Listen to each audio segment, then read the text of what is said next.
सुनी। हाँ सुनाई। देखी जब एगो पत्नी अपना पति से रुसिया जाता रही, हाँ। पति कैसे मनावता है? कैसे मनाते रही? हरी काहे किसी बड़ जान ले बुका,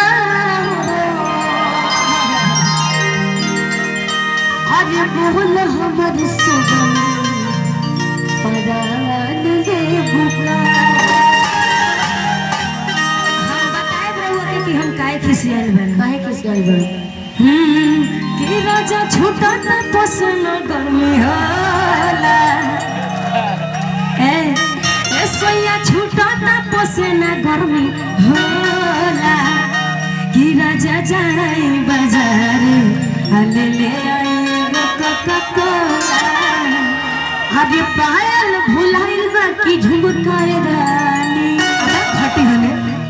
अरे बोलत न बाड़ू का बाटे परेशानी।